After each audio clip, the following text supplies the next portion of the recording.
Right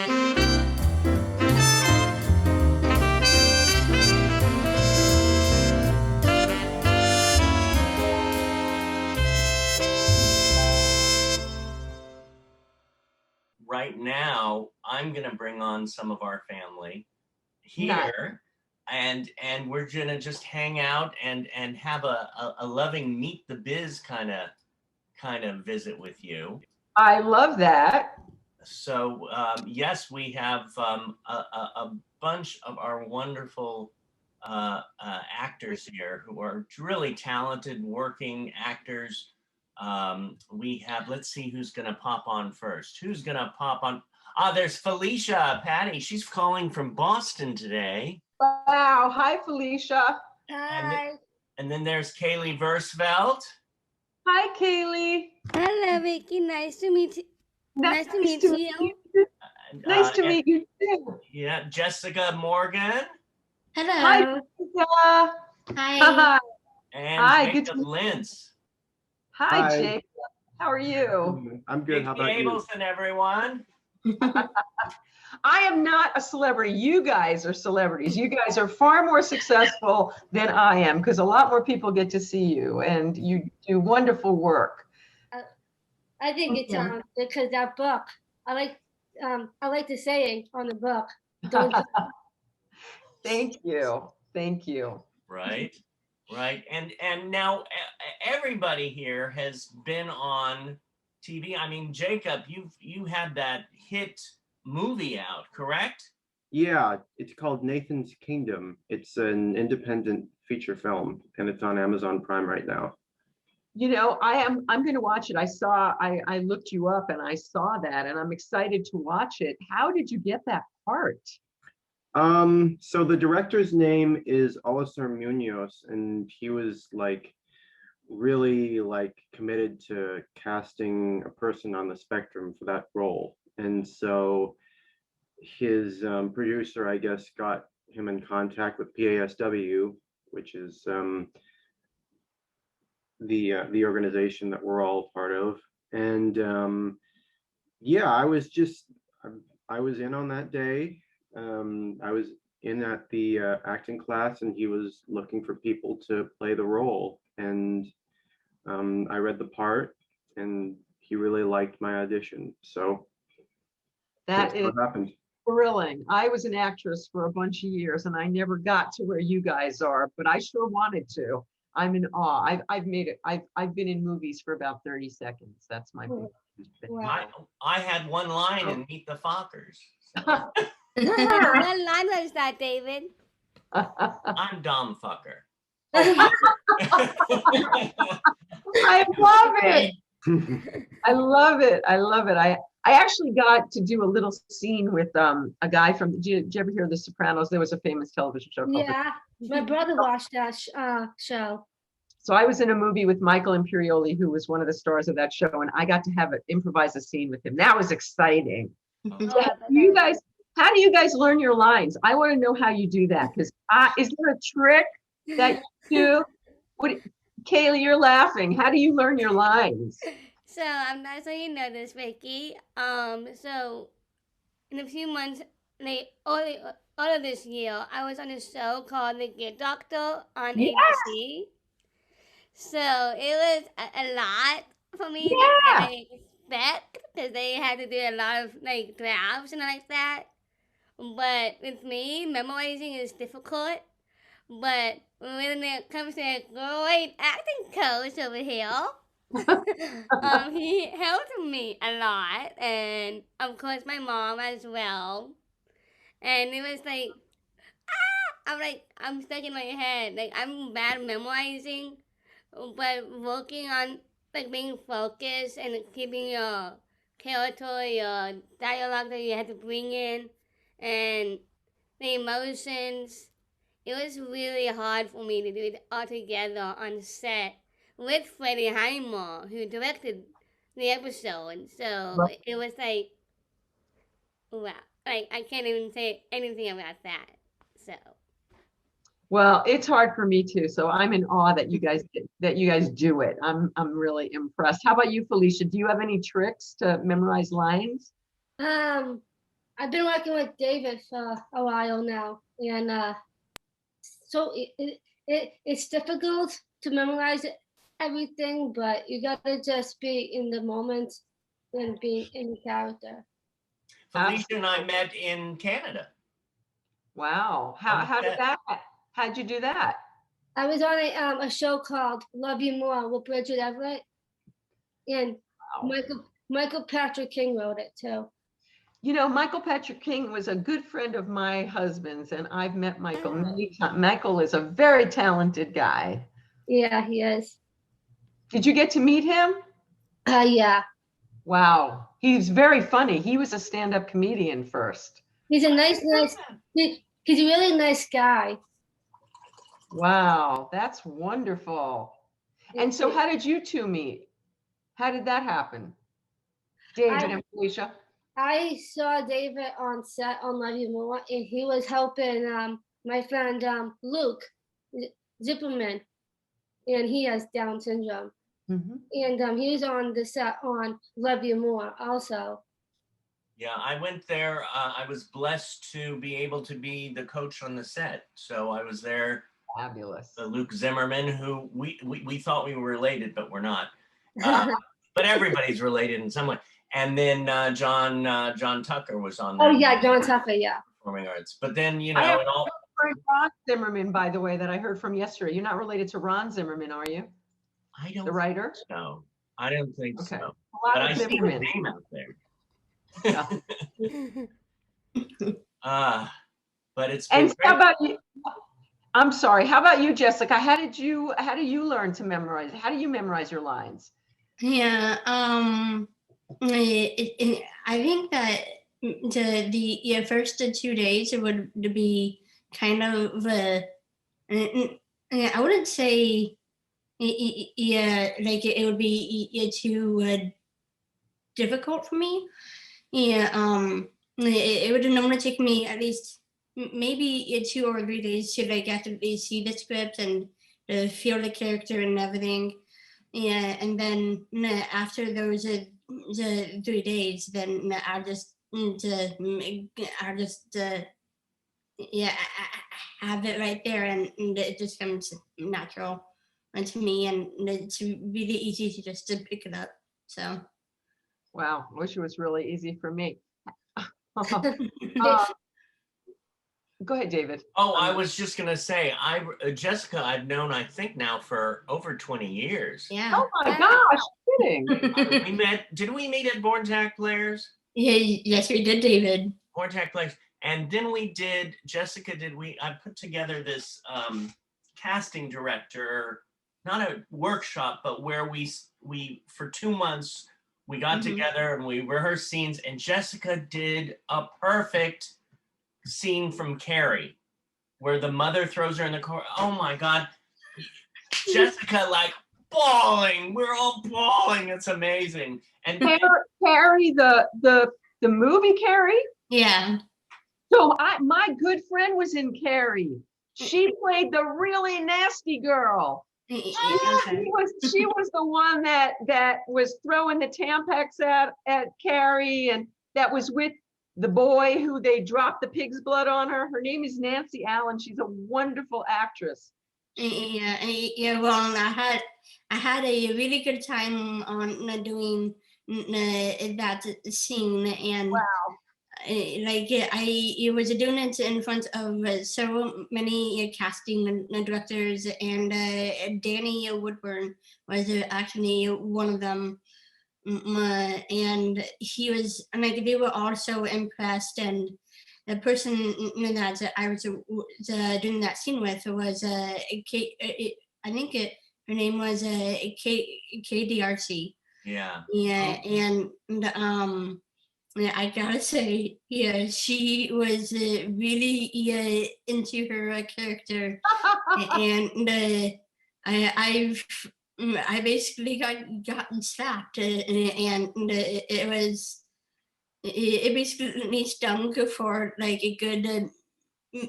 It has stung for a pretty good minute, but I had to pull on through, and I just know that I can basically do anything that is thrown at me. If anyone would do it, even if it was in at a casting director or a producer, yeah, and I just to do it.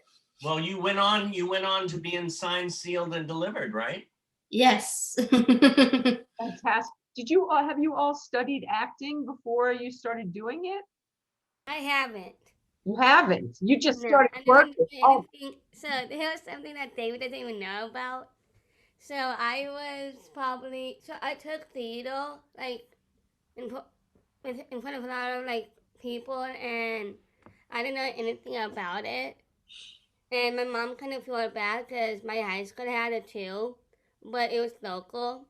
So I didn't know anything about it until my mom put me into theater in my local area and had a lot of fun doing it. I was, for the very first time, I had stage fright. Normally, I love the attention because obviously that's what I like about it, but I was in ensemble. So after those years, I went to college and I did another theater group and studied about it and know the tools about being a great actor. And then when I heard about performing on Studio West, that's when I really get into the arts area. Actually, I actually met David Zimmerman through One Act Players as well, but not for 20 years though. For sure, it was like a half of that year. And like that, so When I was gone 5. from my that was it, 5 years. So it was, it's like it's crazy over here, and it's like so I learned a lot of like trainings through one of the players and performing arts to the US. When I first met my first boyfriend, actually, back in the day. So it was something new that I never knew as an actress that I am. I'm really dramatic with myself. And I'm very dramatic too, much to the grin. I think we all are, Vicky. So that's how I learned about being an actor and being an advocate. So Fantastic. How about you, Jacob? Did you study? Sorry. say Me? Did again? you study acting, Jacob? So I started acting when I was 15. I was still like halfway through high school, and I started at the Miracle Project. I thought that would be pretty interesting. They help people with autism. They kind of teach them about acting stuff. And then I joined like a high school summer acting troupe called Delightful Productions. I think they might still be around.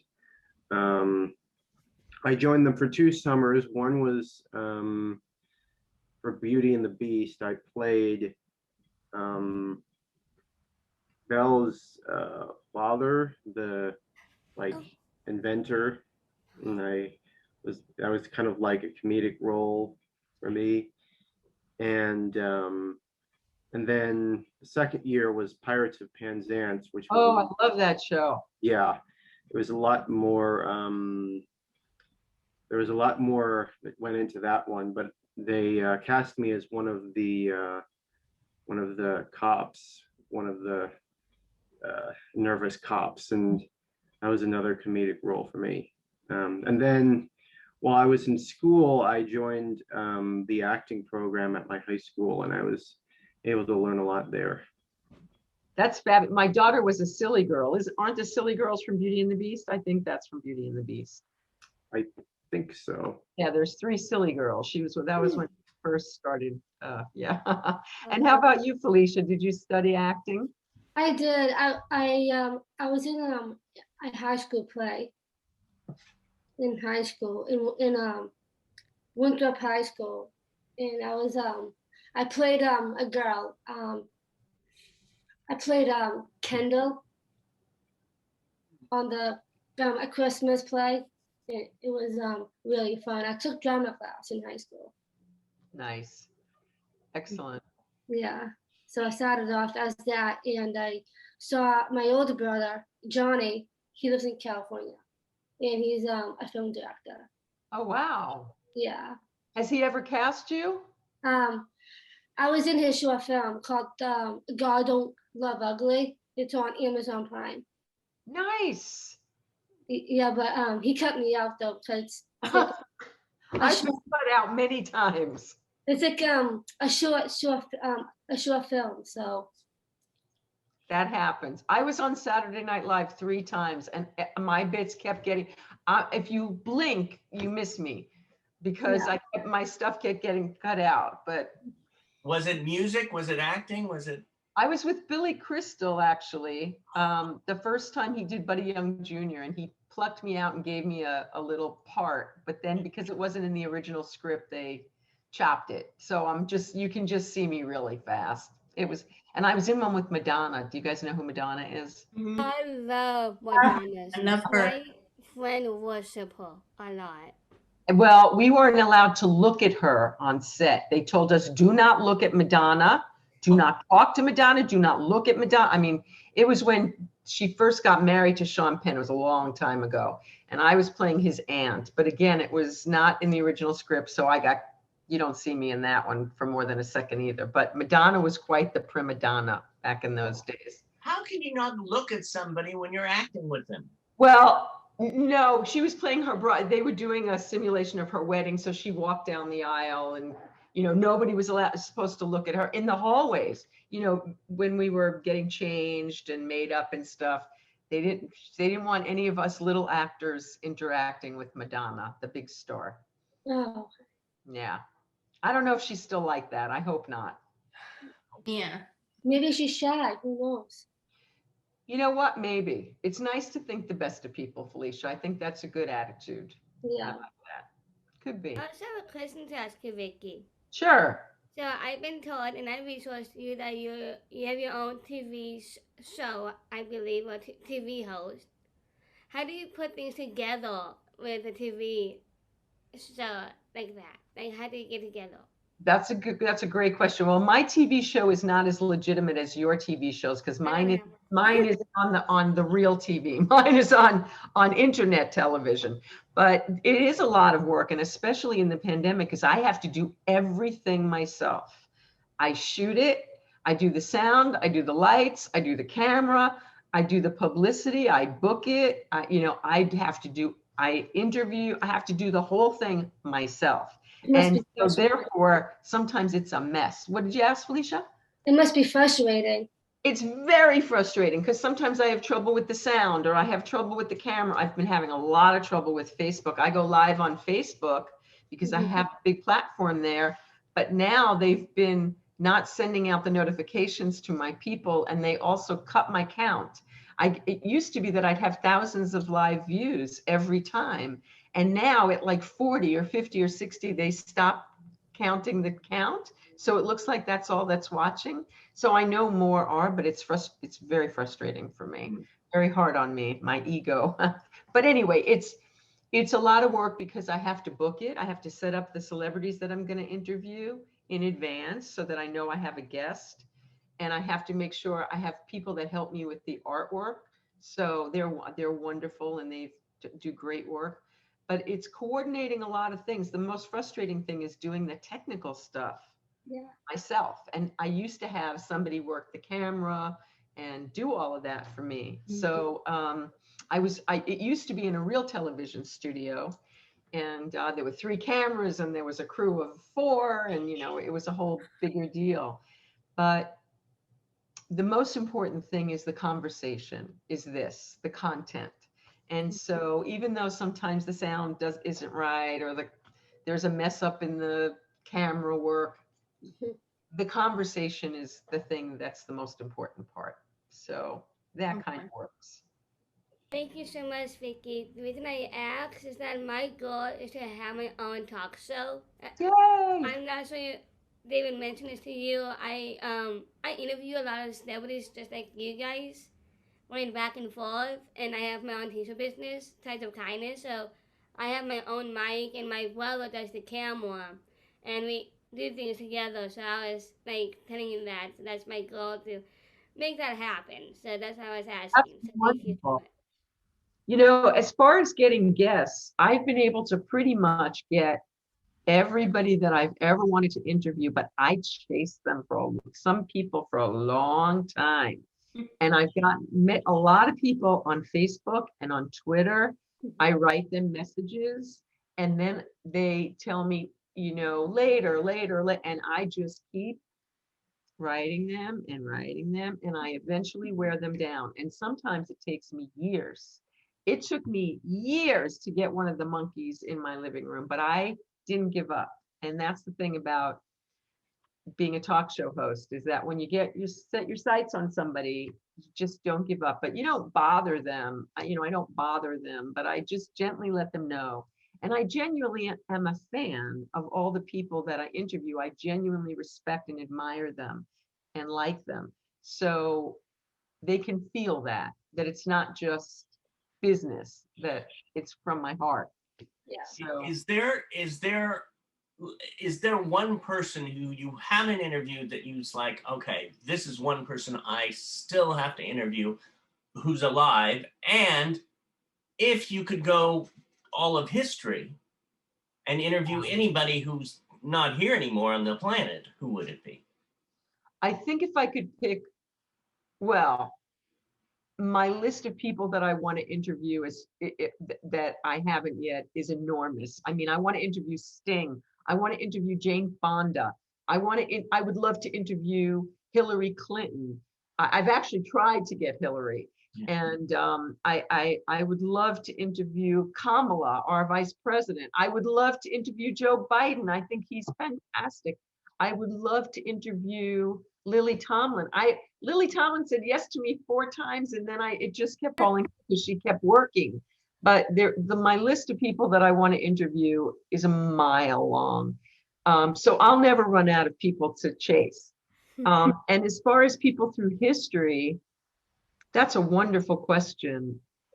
I would like to interview Abe Lincoln. I mean, he freed the slaves. I mean, I think he's pretty amazing. I have to really think about that, because Mozart, I mean, just I want to think of a woman. Sylvia Plath was an author that really inspired me. She was a brilliant poetess, and I would love to have, Laura Nero, who was a singer that I worshiped. Phoebe Snow, who was a really great friend of mine, who was a wonderful singer who passed away. Yeah, my lists, my dream lists go on and on, but that's a great question. Very thought-provoking. Thank you. Yeah, I actually have a question for you, Vicki. Yeah, so with your book, the women who create, I was just wondering, were there any stories from different? Were there any stories that were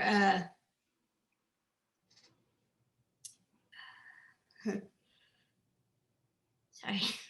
That's okay. Take your time. No rush. I'll take a drink. Yeah. Were there any stories from your book, from different women? I was wondering, did you find any of their stories that have a personal or emotional or inspirational feeling to you, where you had started and that made you feel inspired to write the book about the wonderful women? That's a wonderful question, Jessica. Actually, my book is not about. Hello? Oh. My book. You can't hear me? No, now I can, but it went out for a second. Sorry. My book is called Don't Jump, and that's really my story fictionalized. But when I was doing Women Who Write, which was, I would read a chapter from my book each month and invite other people to read with me. There was one of the most inspiring women and stories for me There was an actress called Valerie Harper, Mm. and she passed away a couple of years ago. But Valerie was a very, very big star. She was on a show called The Mary Tyler Moore Show, and then she had her own show called Rhoda.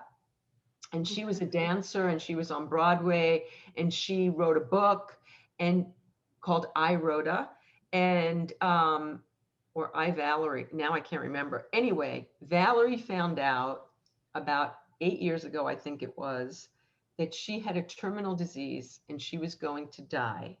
And they told her that she was going to die in 3 months. She had 3 months to live. And this is going to make me cry. Sorry. She came to, that's okay. It's a warm and wonderful memory. She came to my living room with her book and read to us and talked to us and spent the whole afternoon signing every single book for everybody when she thought she only had 6 weeks left to live in her life. Wow. And it turned out that the doctors were wrong, and she lived about another 4 years. And she didn't know that day. And that was the most generous act of kindness that I have ever seen, of someone that had so little time left to live, and she chose to spend it talking to a room full of hopeful women writers and successful women writers and actors and a few men, and was so gracious to sit and sign and everybody's book and take pictures. She was a hero of mine all the time I was growing up. I worshipped her. She was a fabulous actress, so funny. David knows who Valerie is very well, I'm sure. And it was one of the most important days of my life, one of the most memorable and beautiful. She was generous and kind and warm, and she hugged everybody and kissed everybody, and she was just beautiful. And that was such an act of generosity. It inspires me to be of service whenever I can, and to know that that's the most important thing I can ever do with my life. Wow. Well, I mean, she has touched so many lives, and now I feel like you are one of those people that are going to just be amazing, and that you are amazing and beautiful, and the way that she was. Yeah, I know that you are going. I mean, you are just going to be incredible. You are going to be the type of person that will just to make everyone feel just loved and comforted, and you are one of those people to just be just fearless, and that's really on what I think of you, and you inspire me in a way, because I actually would like to write books too. So you can inspire me in that part of it. So thank you.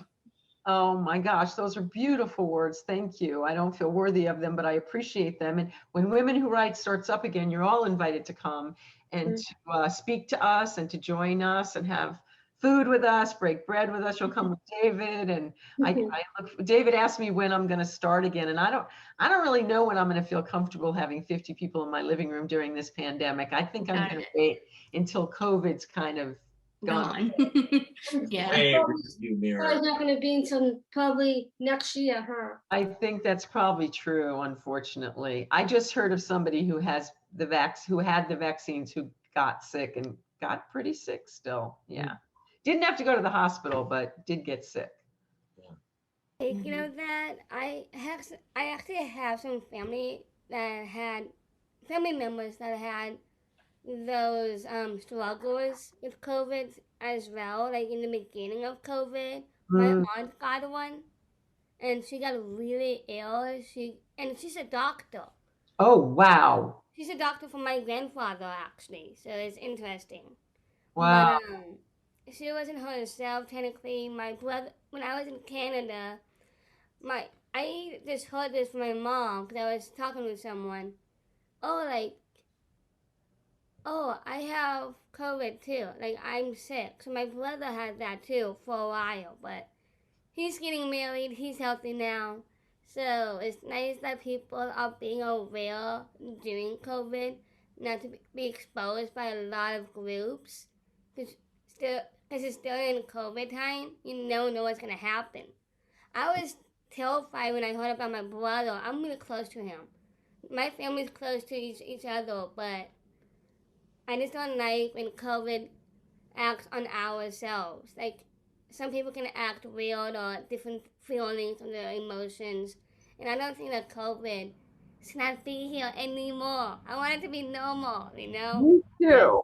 Like, I know it's my longest vacation from my past works, but I miss my friends at work. I mean, like, Yeah. I've been seeing a few people, not just with ourselves and our friends, but I've seen like articles about people with Down syndrome or with different kind of disabilities. They passed away during COVID when they had COVID in the hospital bed. Like, I was like, could that actually happen to me? Like, Yeah. no. I'm a busy woman, you Yeah. know? I can't deal with that. That's right. You I are. don't like dealing with that. So, I'm Yeah. just surprised. So we are really like, we can be an easy target with people with disabilities because we go around a lot, but of course with everyone else. But I just don't think that we should have that here anymore. So, yeah. I have a question, Vicki, Sure. for your book for Don't Jump. Was it really hard to write a book for Don't Jump? You know, it took me a really long time. I started writing my book right after 9/11 in 2001, right at the end of the year, Mhm. right after 9/11. And I started writing then, and I wrote for a few years every day. And then I took a few years off and I wrote a couple of other things to be of service. And oh boy, my call is early, I see. Um, and that's okay. I'm scheduled for 2:20, so it's okay. Okay. Where was I going with this? So I took a few years off and I wrote a book to be of service to other people. And then I came back to my book. Anyway, from the time I started it until the time it got published was 13 years. So when you ask me if it was hard, yes, because I'm a perfectionist. So I would rewrite and rewrite and rewrite and rewrite and rewrite but I never thought I'd finish it. I thought I'd end up going into bookstores with a marker and changing books that were already on the shelf. How was I ever going to be done? But what was interesting was that when I was done, I knew it and I was done because it was the one time that I was able to read through from start to finish and I didn't change one word. And I said, okay, now it's done. But it was a lot of work for me. Wow. I have a second one too. Is the book Don't Jump? Is it on Audible? It is on audiobook. And I did the reading. I did it when I was really sick. I had a really bad cold and sore throat and I was hoarse. So the first few days we were doing it, my voice sounds kind of like this. But yes, there is an audiobook. It's on Amazon. Yep. Okay. Yeah, I actually have a question. Yeah, so yeah, with you and David, and yeah, was it like was it like kind of like as a fate that you were and you're inspired by David in a way of being connected to him in a business way, or was it to like or was it like how long ago was that friendship? But that meant a lot to you. David and I met. David came to my house for one of my literary salons for women who write with his friend Rozzy, who is now my friend. And she was going to sing in my living room, which was a really big thing because she didn't want to do that. And I interviewed her, but she did sing. But so David and I think we might have done some chatting on Facebook before we actually met. I'm thinking we did, right, David? I think we did, yeah. think Because we- the first time I really was like Vicki Abelson is when Jerry, our friend Jerry Jewell, came, and she went to the one with Cloris Leachman, your event with Cloris. So that Cloris Leachman was another huge star. She passed away recently too. And so getting her to my living room, she was actually on a show with Valerie Harper, the one I told you the story about who was dying. They were on a show together. They were on the Mary Tyler Moore show together. So they were acted together and they were very close. But when Jerry Jewell came, that was a huge thrill for me. I was a Jerry fan and she's wonderful. And I also got to interview Jerry later on Game Changers, which was great, one-on-one conversation. But she came to the living room with her book and she read from her book. And David and I just kind of hit it off. Right. You weren't able to come with Jerry, as I recall. I don't know what I was doing, whether I was working or on this. I might have been in Canada with Felicia. There you go. So I know something came up. So I was supposed to meet David first and then I didn't, but then I did with Rozzy. But we just became fast friends and I so admire what he's doing with all of you. And my daughter is an actress and she went to NYU to study acting and she's made some short films and stuff. And she sang in musicals and in school and stuff. And so we went to Theater West, which was deaf actors. We saw a production of, oh my God, it's her favorite show. And now I'm forgetting what it's called. It'll come to me. Slipped out of my attention. Oh God, it's killing me. It was their last production in LA and now I can't think of it. It's a very famous show and it was on Broadway and Marlee Matlin was in it. She was a Theater West version. You know what I'm talking? It's a very famous show. Anyway, we went and saw the Theater West version when she was, I think, a senior in high school. And Spring Awakening. Thank you, Spring Awakening. It's her favorite show. And she was so impressed with the deaf actors who were signing through the show, and then the actors with them that were helping them and being their voice, singing their songs, that she decided to learn to sign. And so I am very inspired by what David does in helping all of you, because everybody has a voice and every voice needs to be heard. Well, I tell you, everybody here gives me voice. I mean, I always feel that everybody is a teacher and a student at the same time. So I agree completely.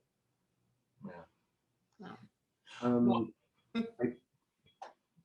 I think I might have a question. So you mentioned talking about writing your book. Have you ever like had to deal with like procrastination or trying to, yeah?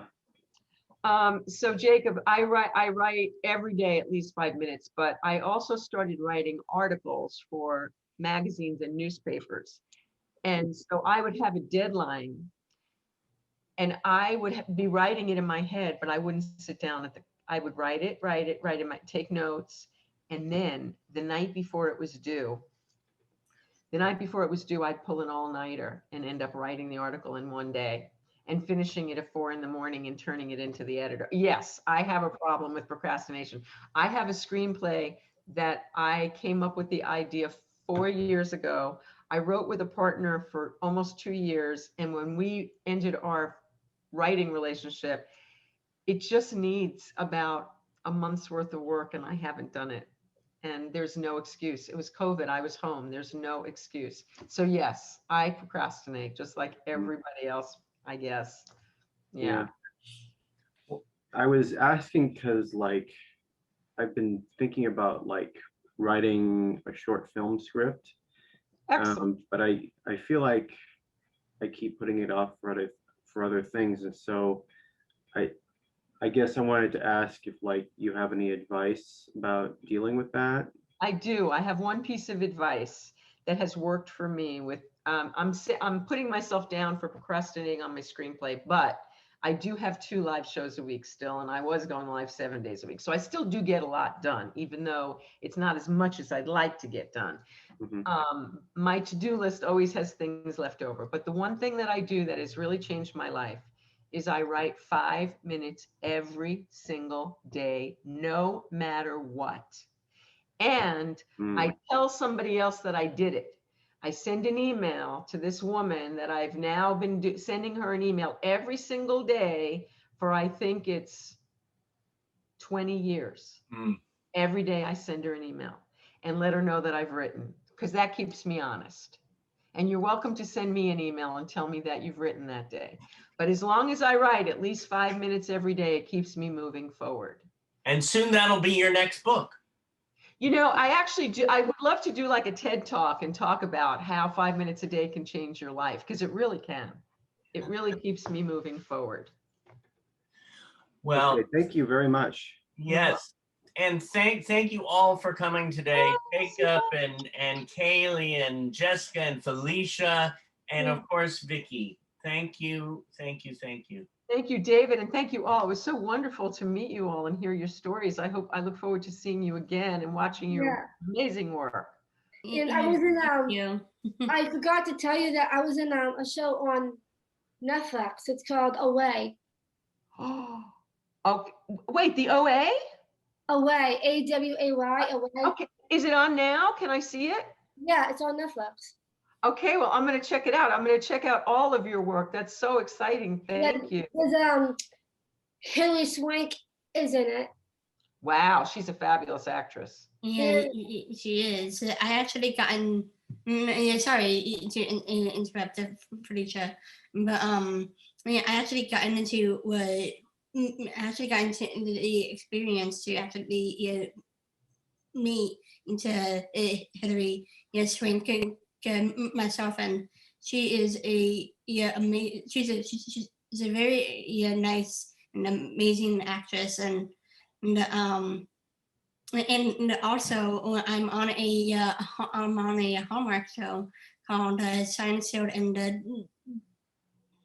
Delivered, like David said, and I'm on the episode 6 called The Future Me, and you can see it on the Amazon Prime if you have it. Fantastic. I do have Prime. I'm going to get to check out all of you guys, which I look forward to. And there's Josh Charles is in it too. Excellent. Well, I'm looking forward to it. I'll be checking it out. David, thank you so much for inviting me. Thank you. Having me meet all these wonderful actors. And I look forward to seeing your next Shooting the Shit with Vicki. It'll be today at 5 o'clock. I hope you good luck. Thank you. Thank you all. Good luck. Thank you, David. Thank you, Thank you, David. It was nice to meet you, Vicki. Bye, everybody. Nice to meet you all. Bye. Very nice to meet you. Bye.